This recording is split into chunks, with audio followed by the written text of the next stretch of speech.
Hello friend, my YouTube channel Shivansh story में आप सभी का स्वागत है। आज की कहानी है रावण अभी जिंदा है।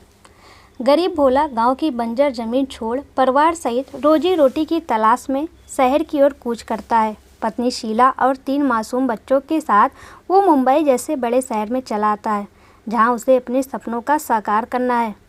सदियों से चली आ रही जमींदार की गुलामी की जंजीरों से वो खुद को और अपने परिवार को आज़ाद कर लेना चाहता है। मुंबई जैसे महानगर के बारे में उसने बहुत कुछ सुन रखा है, अच्छा भी और बुरा भी, लेकिन उसे अपने भगवान और भाग्य पर बहुत भरोसा है, जिसके सहारे वो गांव छोड़कर शहर चला आया है। यहाँ उसकी एक बहुत पुरानी जान पहचान है, जिसके कारण उसे एक जगह मजदूरी का काम मिल गया है।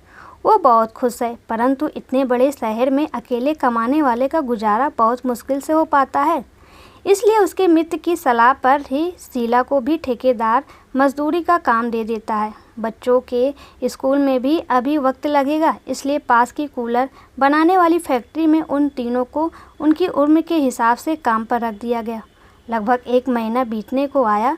भोला और उसका परिवार ठेकेदार के साथ काम करके खुश था। फिर एक दिन भोला को बुखार ने घेर लिया। उसका पूरा बदन काँप रहा था। वो काम करने की स्थिति में नहीं था। बहुत मिन्नत खिदावत करने पर ही ठेकेदार ने 1 दिन की छुट्टी दी थी, लेकिन 1 दिन से भला क्या होने वाला था। अगले दिन भोला ने उठने की लाख कोशिश की, मगर सब प्रयास विफल रहे। शीला ने ठेकेदार से बहुत मिन्नतें की, तब जाकर वो माना, और वो भी इस शर्त पर कि अपना काम खत्म करने के बाद ही वो भोला के हिस्से को काम भी करेगी, और उसके लिए उसे कोई अलग से पगार भी नहीं मिलेगी। मजबूर शीला को हामी बनना पड़ा। इसी तरह 1 सप्ताह बीत गया। भोला की सेहत अब पहले से थोड़ी बेहतर हो गई, परंतु काम करने की हिम्मत उसमें ना थी। उधर ठेकेदार शीला से दिन रात काम करवाता। एक दिन शीला की सहनशीलता ने जवाब दे दिया। उसने ठेकेदार से अपना हिसाब करने के लिए कहा, और उससे ये भी कहा कि वो अब बिना पगार का कोई काम नहीं करेगी, बल्कि उसके पास काम ही नहीं रहेगी। शहर में काम की कोई कमी नहीं है। ठेकेदार ने कहा, ठीक है, शाम को तुम्हारे झोपड़े पे आकर तुम्हारा और तुम्हारे पति का हिसाब कर दूंगा। शीला अपना काम खत्म कर घर की ओर चली गई। ठेकेदार कुर्सी पे बैठा जाती हुई शीला की यौवन और बलखाती कमर को निहार रहा था। अंधेरे होते ही वह भोला की झोपड़े के अंदर जा पहुंचा।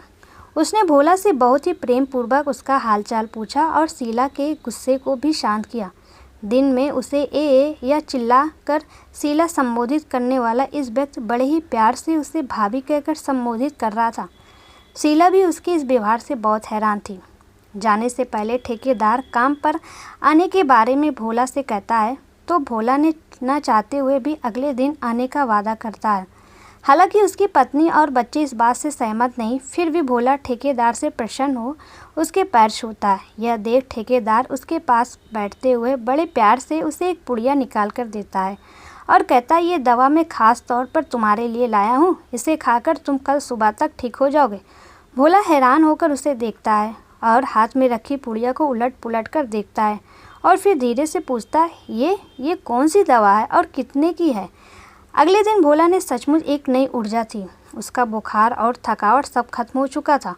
भोला सुबह नहा धोकर खुशी खुशी काम के लिए रवाना हो गया। जाते ही उसने ठेकेदार को सलाम किया और अपने काम में जुट गया। आज उसने इतना जमकर काम किया कि शीला द्वारा लाया गया खाना भी भूल गया। उसका मन खुशी से झूम रहा था, जिसमें वो शीला को भी शामिल कर लेना चाहता था, लेकिन शीला को ये सब अच्छा नहीं लग रहा था। लेकिन शाम होते होते भोला की तबीयत फिर बिगड़ने लगी और उसे कमजोरी और आलस ने फिर उसे घेर लिया। उसकी पूरी रात करवटें बदलते हुए निकली। आज की सुबह कल से कुछ अलग थी। भोला कल की तरह ही काम करना चाहता था, लेकिन संभव नहीं हो पा रहा था। ठेकेदार अभी तक नहीं आया था और इधर उसके इंतजार में नजरें बिछाए धीरे धीरे अपना काम कर रहा था। कुछ देर बाद ठेकेदार की कड़क आवाज़ सुनाई देती है, जल्दी जल्दी हाथ चलाओ, वरना पगार का पैसा नहीं मिलेगा। भोला काम छोड़ ठेकेदार के पास जाता है और उनसे कहता है कि कल वाली दवा की एक पुड़िया अगर आज भी मिल जाती तो गरीब का भला हो जाता साहब।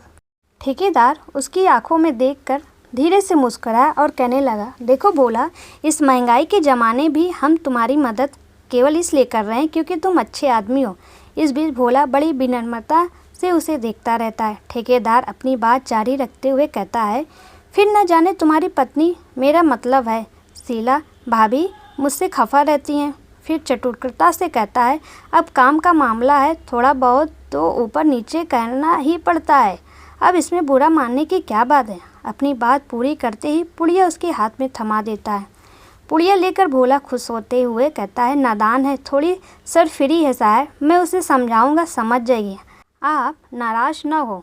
कहकर भोला अपने काम में जुट जाता है और शीला भी अपना काम बखूबी निपटा रही है। इस तरह दिन बीतते रहे। अब भोला पर तेज़ धूप या बारिश का कोई असर न होता, उसके काम में ऊर्जा और स्फूर्ति बनी रहती। इस बीच वह शीला को ठेकेदार की अच्छाई से प्रभावित करवाता रहता है, जिसका असर शीला पर थोड़ा बहुत भी हो चुका है। अब शीला आराम से ठेकेदार की बात का जवाब भी देती है और कभी कभार उसके लिए खाना गर्म करने और चाय बनाने जैसे छोटे मोटे काम भी कर दिया करती। लेकिन ठेकेदार उसे बात बेबात डांटता ही रहता। शीला को बुरा भी लगता, लेकिन वो हंसकर टाल देती। 1 महीना बीतने को आया। आज पगार का दिन है। भोला को उसकी तय की गई पगार से आधी पगार मिली है।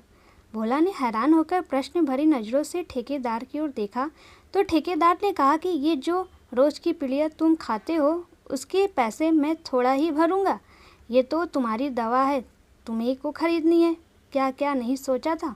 भोला ने पगार मिलते ही बच्चों का स्कूल में दाखिला कराऊंगा, लेकिन पगार तो न के बराबर है। शीला की पगार से मात्र घर का खर्च ही चल पाता है। अपने आप से बात करते हुए, नहीं, मैं ठेकेदार से अवश्य बात करूंगा, वो अच्छा आदमी है, मेरी बात को ज़रूर समझेगा। ये सोचकर वो ठेकेदार के पास जाता है।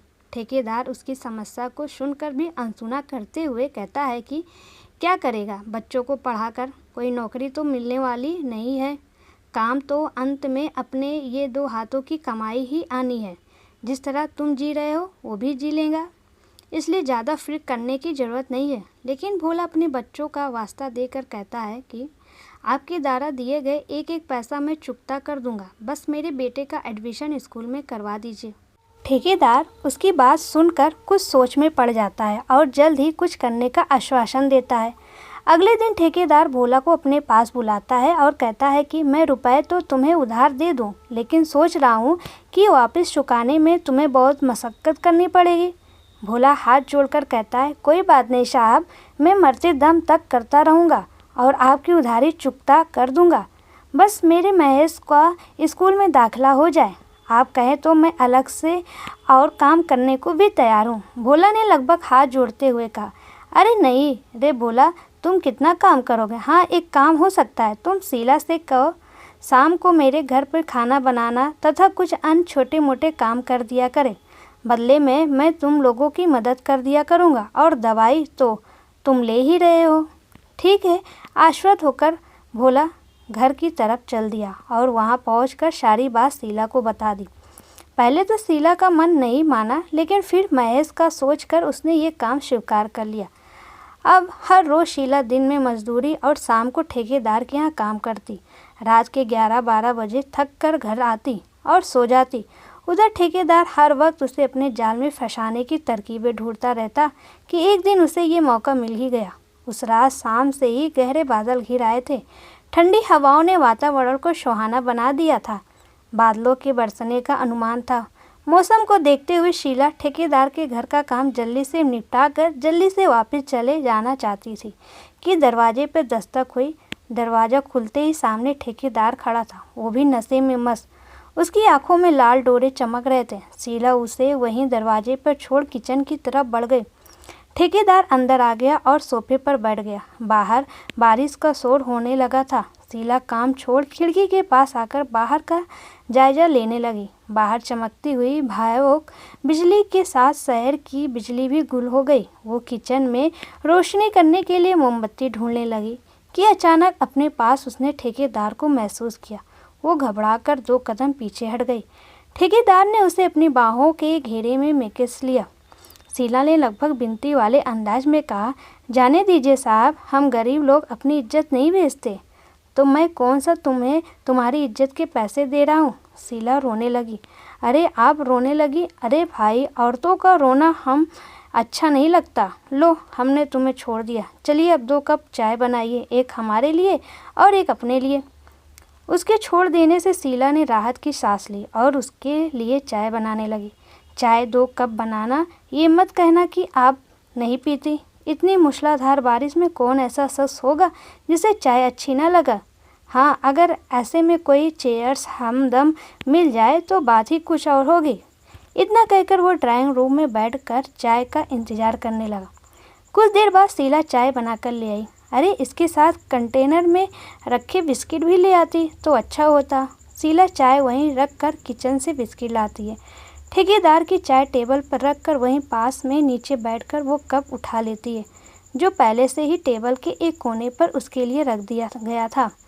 चाय की चुस्कियाँ लेते हुए उसे सिर्फ इतना याद था कि बाहर मूसलाधार बारिश हो रही है और खिड़की से अंदर आते हवा के ठंडे झोंके उसे आनंदित कर रहे थे। फिर उसके बाद क्या हुआ उसे कुछ भी याद नहीं रहा। सुबह जब उसकी आँख खुली तो दिन का उजाला उसी खिड़की से अंदर आ रहा था और वो अपने अस्त व्यस्त कपड़ों के साथ वहीं फर्श पर पड़ी थी। उसके द्वारा पी गई चाय अपना कमाल दिखा चुकी थी। दूसरा कप टेबल पर वैसे ही भरा पड़ा था। उसने उठना चाहा लेकिन अंग अंग दुख रहा था। बड़ी मुश्किल से उठ के उसने खुद को संभाला, कपड़े ठीक किए और कमरे से बाहर निकलकर बेहासा अपने झोपड़ी की तरफ भाग खड़ी हुई। झोपड़ी में अभी सब सो रहे थे। वो सीधा पीछे लगे नल की तरफ गई और उसके नीचे बैठकर बेहास रोई। कुछ देर रोने के बाद वो झोपड़ी में आई, कपड़े बदले और बच्चों के लिए भोजन की व्यवस्था करने लगी। भोला भी नींद में से जागकर काम पर जाने के लिए तैयारी करने लगा। भोला तैयार हो गया लेकिन शीला ज्यों की त्यों बैठी रही। भोला के पूछने पर उसने काम पर जाने से ये कहकर इनकार कर दिया कि उसकी तबीयत ठीक नहीं है। शीला आज काम पर क्यों नहीं आई? ठेकेदार ने अपने भारी भरकम आवाज़ में भोला से पूछा। हाँ साहब, उसकी तबीयत कुछ ठीक नहीं थी, आराम करना चाहती थी। भोला ने उसके हाथ से ली हुई पुड़िया खाते हुए कहा। क्या हुआ? ठेकेदार ने प्रश्न किया। मालूम नहीं साहब, ज़्यादा बात नहीं की उसने, कहकर भोला अपने काम में जुट गया। शीला का पूरा दिन लेटे लेटे ही बीत गया। शाम के समय उनका ही एक साथी मजदूर उसकी झोपड़ी में आया और ये बता गया कि ठेकेदार ने तुम्हारे बेटे का एडमिशन करवा दिया है। स्कूल की वर्दी और पुस्तकों सहित अन्य सामान भी उपलब्ध करवा दिया है। यह कहकर वो व्यक्ति चला गया। शाम के समय जब भोला घर पर आया तो उसने भी यही सब बात दोहराई। वो बेहद खुश लग रहा था। उसने बताया कि ठेकेदार ने बताया कि इन सब पर 25,000 रुपये खर्चाया है, जिसे हम दोनों दिन रात मेहनत करके चुकता कर देंगे। कुछ सोचते हुए बस एक बार हमारा बेटा पढ़ लिख जाए, फिर जीवन आराम से कट जाएगा। शीला ने कोई प्रतिक्रिया जाहिर नहीं की। उसका मन बेहद उदास था। वो भोला के कंधों से लगकर जी भर के रो लेना चाहती थी, परंतु वो ऐसा नहीं कर सकी। अगले दिन शीला फिर से काम पर नहीं गई। वो ठेकेदार के पास काम करना नहीं चाहती थी। जब ये बात उसने भोला से कही तो वो कुछ सकपका गया और उसने यही बात ठेकेदार से जाकर कह दी। न जाने उसे क्या हो गया है साहब, वो कभी ऐसा ना थी। दिन रात बिना रुके बिना थके काम करने वाली है वो। तबीयत ठीक नहीं होगी, कुछ दवाइयाँ वगैरह खाई क्या? ठेकेदार ने संवेदना जताई। नहीं साहब, अभी तो नहीं। भोला ने निराशा से सर हिला दिया। तो ऐसा कर भोला, आज से तू दवाई की एक और पुड़िया ले जाना और शीला को भी दे देना। ठेकेदार ने उसे गौर से देखते हुए कहा। ठीक है साहब, परंतु उसे दवाई खिलाना आसान नहीं है। अरे भोला, तू भी सचमुच का ही भोला है। ऐसे खाने को मत देना, उसकी चाय या खाने में घोल दे देना। मतलब तो उसके ठीक होने से ही है ना? बात भोला को समझ में आ गई थी। भोला ने घर जाकर वैसे ही किया। थोड़ी देर तक उसे शीला में असर दिखाई देने लगा। फिर अगले दिन से उनकी दिनचर्या शुरू हो गई। दोनों काम पर जाने लगे। अब शीला भी भोला की ही तरह ठेकेदार के बस में आ चुकी थी। सब समझते हुए भी वो अनजान थी। मन से वो ठेकेदार के साथ काम नहीं करना चाहती थी। उन्हें ठेकेदार द्वारा दी गई दवा के पैसे काट कर, ऊपर से महज के एडमिशन के पैसे काट कर न के बराबर पगार मिलती थी। शारीरिक शोषण अलग से झेलना पड़ता था। शीला को ठेकेदार जब जी चाहे अपने घर बुला लेता। जरूरत पड़ने पर उनके मासूम बच्चों से भी उनकी क्षमता अनुसार काम लिया जाता। भोला और उसका परिवार ठेकेदार का गुलाम बनकर रह गए थे। ठेकेदार ने ड्रग्स के जरिए उन सब को अपने काबू में कर लिया था। एक वो ही नहीं, और भी ऐसे बहुत से लोग ठेकेदार के नीचे काम कर रहे थे, जिन्हें वो ना के बराबर पगार देता था तो बस एक पुड़िया जो एक अच्छे भले इंसान को उसका गुलाम बना देती है। एक शाम भोला अपने झोपड़े में बैठा सोच रहा था कि गांव से जमींदार की गुलामी छोड़कर शहर आया था एक स्वतंत्र और अच्छा जीवन जीने के लिए। लेकिन मुझे क्या पता था कि गुलामी के रूप भी अलग अलग हैं। आज वो बिन पैसे भी ठेकेदार की चकारी करने को तैयार है।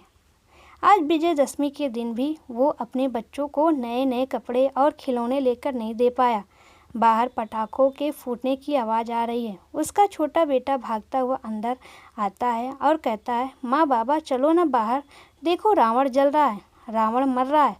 भोला एक लंबी सांस खींचकर कहता है, नहीं बेटा, रावण तो आज भी जिंदा है और तब तक रहेगा जब तक इस दुनिया में गरीबी, बेरोजगारी और मजबूरी रहेगी। आदमी आदमी का गुलाम रहेगा, छल कपट रहेगा, तब तक रावण भी रहेगा। कहकर भोला अपनी आंख में आए आंसू पोंछता है।